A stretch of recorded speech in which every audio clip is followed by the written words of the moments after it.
Hey everybody, today I'm going to make a video that's a little bit different from our normal minute-long cute videos of me and Sammy. Today this video is going to be about a hoof care post that I posted a few days ago, and I was proposing a question for people to name the stage of development that a hoof was in. And this is probably going to take a little bit longer than I originally thought it would to explain, but the feedback that I was getting and the comments and questions that I saw, I thought that this was worthy of a little bit more discussion. So here we go. So here's the picture of the hoof from my original post. And then below are all the different sketches that were available in that post. And so the idea was that we would pick a number to describe the hoof above. And all these sketches come from David Landerville, and he's a hoof care guy and an artist, obviously. And so I appreciate being able to use these sketches because this is something that I cannot yet do. But what these sketches help us see is what distorted hooves look like, what unhealthy hooves look like, all the way to what optimum hoof health might look like for your horse. And so in this post, the comments that we were getting a lot of 6s, a lot of 7s. I believe there were maybe 1 or 2 3s and 4s. I don't think anyone said it looked like an 8. I don't think anyone said it looked like a 1. A couple of comments said, oh, the front half of the hoof looks like this stage. The back half of the hoof looks like another stage. And I thought it was really, really good insight that some people described the front of the hoof looking a certain way and the back half of the hoof looking another way, because that is really important. A statement that I heard, I don't know how many years ago now, made by someone named Daisy Bicking, who is another incredibly smart, knowledgeable person in the hoof care world.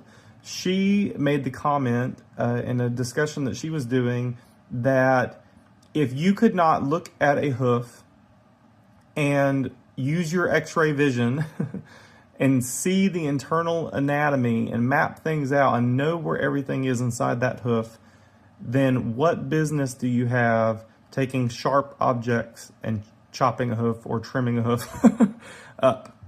And so I really took that to heart, and I wanted to learn more about what was going on in the internal anatomy based on external factors that we were seeing. And so now I have the opportunity to see radiographs and lots of hooves in my day-to-day practice, but maybe when I first heard that, that wasn't the case. And certainly for the people that are the main ones that this discussion is focused towards, you know, the average horse owner, you're not looking at hoof radiographs every day like maybe your farrier or your veterinarian is. And just really quick, I wanted to mention that the hoof in this picture belongs to this guy. Belongs to Gideon, who is my newest horse partner.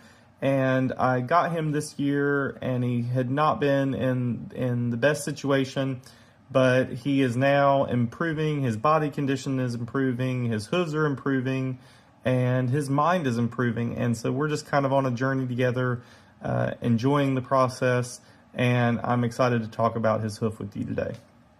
You know, this horse has already been such a blessing for me, and I've just gotten so much out of our relationship that we've started developing, and I just can't tell you how excited I am that not only is he teaching me through his hooves, but the fact that he might actually help educate some others through his journey and his hoof care just makes me so very excited.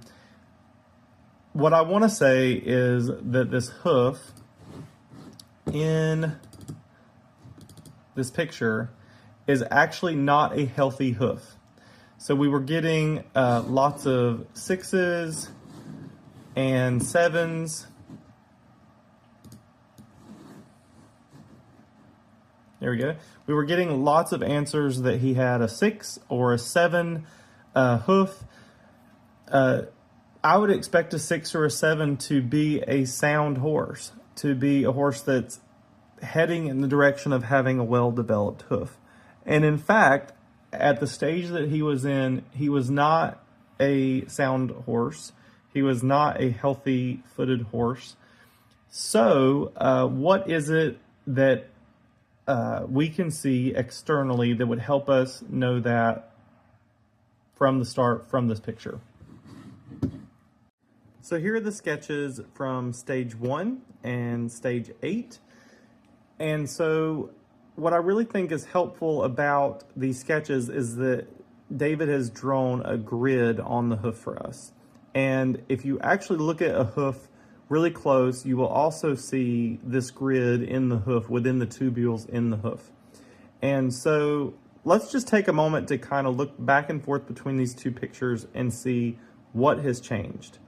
So in the front of the hoof, this top picture has a big dish to the wall, where in the bottom hoof there's no dish.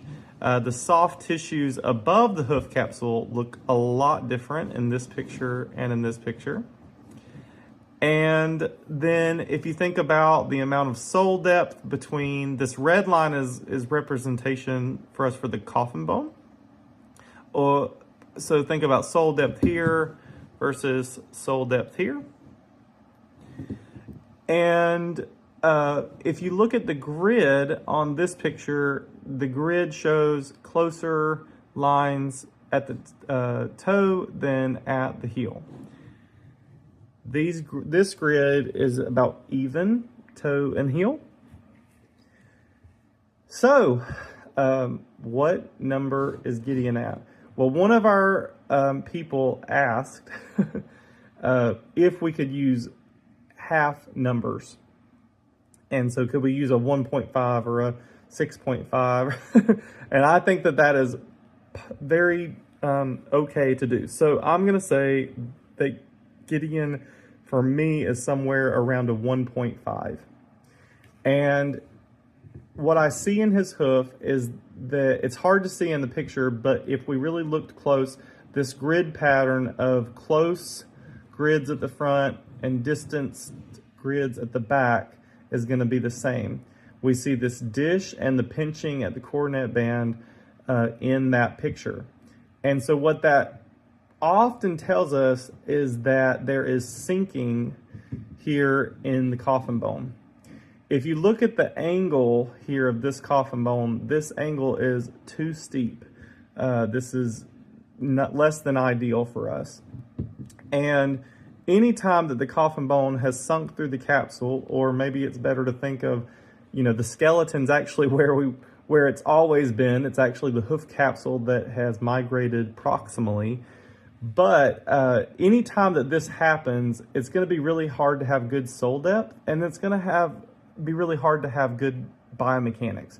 So think about, as the load force comes down through this foot, how are they loading the foot? Well, they're probably loading a lot of toe, jamming the toe in the ground. It's going to wear off this hoof wall. It's going to wear off this sole at the toe, and then the heel's going to kind of grow like crazy. And that's kind of what we see in our hoof picture. And here's our hoof picture with that grid kind of superimposed on it. And so what I want you to see is that this line, the pinching in the coronary band and the dish, boy, that really seems to track, doesn't it? It's hard to see the lines on the tubules here, but those are very similar. And then imagine where this bone is. Look at what that sole depth could look like. And I really, really, really, really wish I had the radiograph to show you from this hoof when I first got him, because I actually think it would prove my point here. But when I got Gideon, it wasn't really in the budget for me to get a new horse, but I saw him and fell in love with him. And the money that we were spending on him was going mostly into his stomach and to take care of him and help him gain weight. So unfortunately, I did not splurge for the x-rays. And I felt pretty confident on how that I knew actually what was happening inside the hoof, and I knew what I felt like I could do to help it.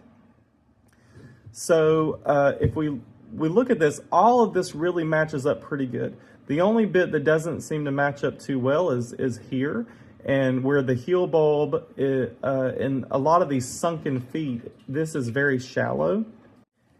And basically what I can tell you is I really think this horse has good God-given soft tissues here.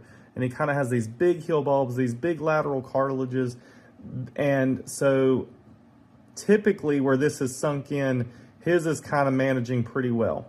I think if he had continued on this road, this would have dropped more and more. And so that's why I say he's not a 1. He's a little better than a 1, maybe a 1.5. Another thing is if you look at this line here, this sunken in feeling, sometimes you'll see it around the coronary band.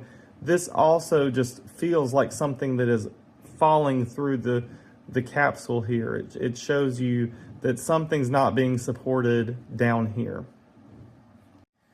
We got a lot of answers that were saying he might be a 6. So I just wanted to also show you that. Again, this really seems to line up pretty good back here. The issue that we have is that nothing up here is lining up, right? All this is just, you know, not quite where we would think it would be. And just as a contrast, I thought I would show the same hoof just at a later date. And this is still not a perfectly healthy hoof, but it has improved. And so what you can see is that the dish and the dorsal wall has improved a lot. And then we don't have the same sunk in feeling here as we do in the first photo. Again, in our first photo, we were also seeing that the hoof wall here is really beat up a lot. That shows that he's really jamming his toes into the ground. Often that's happening because something back here is not comfortable. There are times where a hoof like this may be a club foot and that there's soft tissue in the limb that is causing some of this. In his case, the soft tissues were not very tight. They didn't really seem like that was the cause. There was something else back here that put him in a position to want to avoid loading the back of the hoof. And then all of the stress kind of came up here to the front. So if we put our older photo and our newer photo side by side, the hope would be that now the coffin bone, our red line in both pictures, is at a better angle.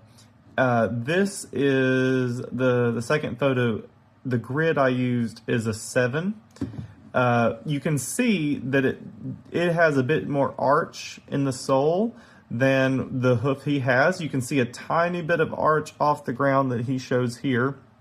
And probably because this bone had sunk so far initially, I'm guessing that that bone is probably not in the position that it shows in this sketch. Maybe it's still a little low. And so we're not quite seeing this arch that naturally develops when the bone is suspended in a healthy way.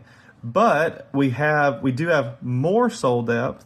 We do have less dishing in the dorsal wall, and everything seems to be less stressed. I thought it might also be helpful to show you a solar view of his hoof. And so I'm gonna bring you over and zoom you in. So this photo was taken, I believe, the same day as that first lateral photo that you see. So you can see that the frog is super duper unhealthy. You can see that if you look at the hoof wall, there's hoof wall in the heels, in the heels and in the quarters. But here in the toe, there is no hoof wall. This is back at the lamina. And then if you remember in that first picture that I showed here, look, all this hoof wall is just beat up. There is no hoof wall on the ground. What you may not be able to tell from the picture, but this sole is very, very thin. Of course, the sole in this area is going to be very thin as well. So you can't feel it in this picture, but often you'll see farriers and veterinarians use hoof testers, and they might test different areas of the hoof with those hoof testers. I'll tell you, I didn't need a set of hoof testers. When I put my thumbs on the sole here and pressed down, it felt like a trampoline. It had a lot of give to it. That is because this structure was thin, and that can be very painful for the horses. This photo was taken a little while later. You can see the frog has actually plumped up quite a bit. Still some central sulcus thrush that we're dealing with, but there's a lot more frog mass. We were protecting this foot so that we could get more healthy structures growing. Unfortunately, still really no hoof wall at the toe.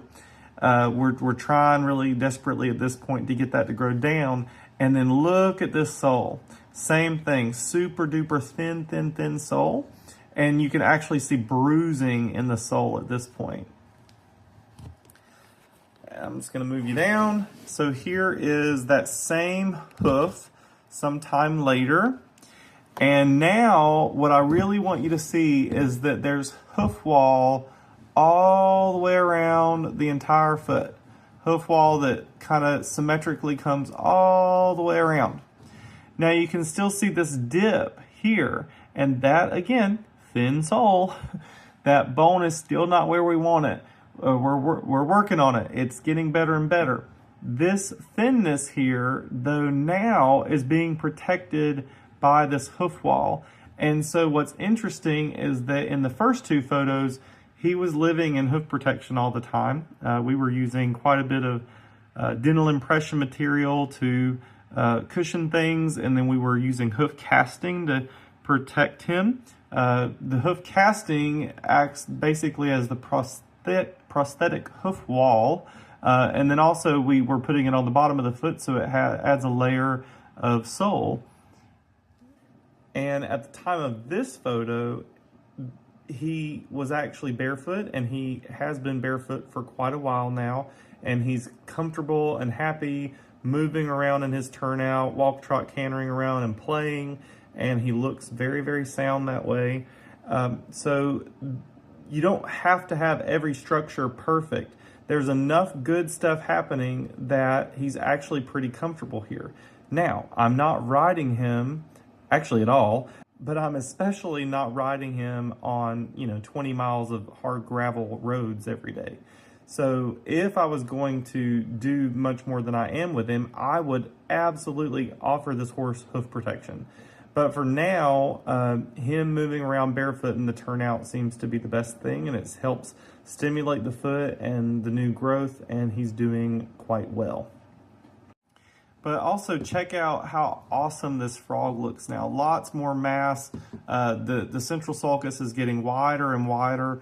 And over time, this is just gonna get better and better as we go. Also, just look at how the overall shape of the hoof has changed. So initially there was a very ovally looking hoof, and then now the hoof is almost a perfect circle. And what that shows you is how much contracture there was in the back of the hoof. There was actually a lot of distortion back there. So as it's gotten wider, the overall shape of the hoof has really, really changed. I don't want to talk about trim methods or anything too much in this video. Obviously this hoof needed to trim, but what I do want to point out is that if you came in and trimmed what looks like a long toe on this hoof, and you took sole depth away from this horse, you would actually probably be perpetuating what is actually going on. If you have questions or comments, feel free to comment. I just ask that you be kind and gentle with me. We really are just trying to do the best that we can for our horses, and people seem to get really passionate about these things. And again, I think that we're all just doing the best that we can. So I hope this helps, and I hope that this was information for a lot of you who commented and played my little fun game with me.